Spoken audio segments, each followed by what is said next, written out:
हम सब जानते हैं कि लेबनान पिछले करीब 2 हफ्ते से इजराइल के निशाने पर है। लेबनान के अंदर इजराइल लगातार हमले कर रहा है और इन हमलों में तकरीबन हजारों लोग मारे जा चुके हैं। इजरायली सेना हवाई हमलों के साथ साथ लेबनान पर जमीनी हमले भी कर रही है और इन हालातों के पीछे का कारण है इजराइल और हिजबुल्लाह के बीच का कॉन्फ्लिक्ट। हिजबुल्लाह लेबनान में शिया मुस्लिम पॉलिटिकल और एक पावरफुल मिलिट्री ऑर्गेनाइजेशन है और इसको ईरान भी सपोर्ट कर रहा है। हिजबुल्लाह की सेना लेबनान की सेना से ज्यादा ताकतवर है और दूसरी तरफ उसे ईरान भी सपोर्ट कर रहा है। साथ साथ शिया मुस्लिम देशों का भी सपोर्ट मिल रहा है उसको। हालांकि हिजबुल्लाह कोई ऑफिशियल गवर्नमेंट ऑर्गेनाइजेशन नहीं है, लेकिन लेबनान में पिछले करीब 4 दशकों से एक बड़ी शक्ति बनकर उभरी हुई है। दोस्तों, लेबनान की सत्ता वहां के कई धार्मिक संप्रदायों के बीच बटी हुई है। साल 1943 में फ्रांस से आजादी मिलने के बाद एक संधि हुई थी, जिसके बाद लेबनान में सभी धर्मों की मिलीजुली सरकार बनी थी। उस संधि के मुताबिक एक ईसाई व्यक्ति ही देश का राष्ट्रपति बनेगा, प्रधानमंत्री का पद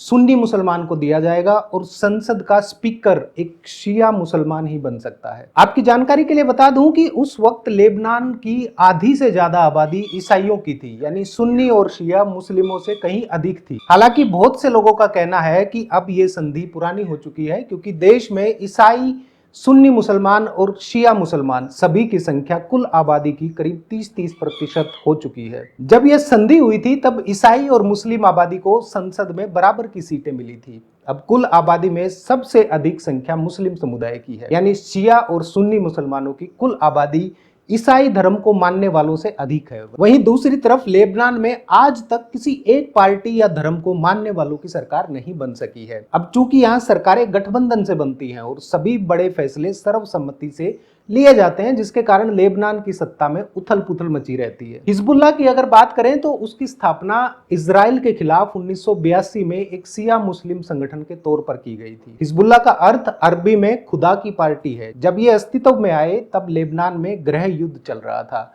और इजरायली सेना ने दक्षिणी लेबनान पर कब्जा किया हुआ था। इस संगठन ने 1985 में अपनी स्थापना की आधिकारिक घोषणा की थी।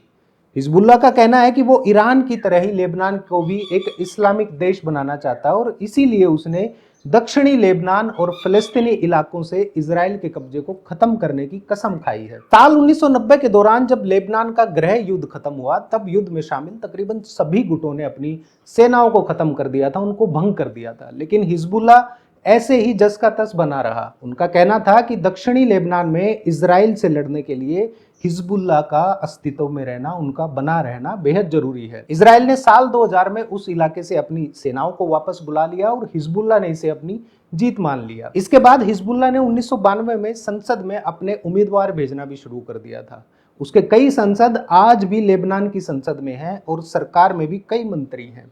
हिजबुल्लाह शिया आबादी वाले लेबनान के इलाकों में स्कूल, हेल्थ और कई सोशल सर्विसेज का प्रबंध करता है, अवेलेबिलिटी कराता है। हालांकि लेबनान की दूसरी पार्टियां भी अपने अपने निर्वाचन क्षेत्रों में ऐसी सेवाएं देने की कोशिश कर रही हैं, उपलब्ध करा रही हैं ऐसी सेवाएं, लेकिन हिजबुल्लाह का नेटवर्क इनके मुकाबले काफी बड़ा माना जाता है। अब बात आती है कि लेबनान में हिजबुल्लाह कैसे ताकतवर बना। आपकी जानकारी के लिए बता दूं कि हिजबुल्लाह की सबसे बड़ी ताकत उसकी सेना है। वो अपने लड़ाकों की संख्या तकरीबन 1 लाख बताता है।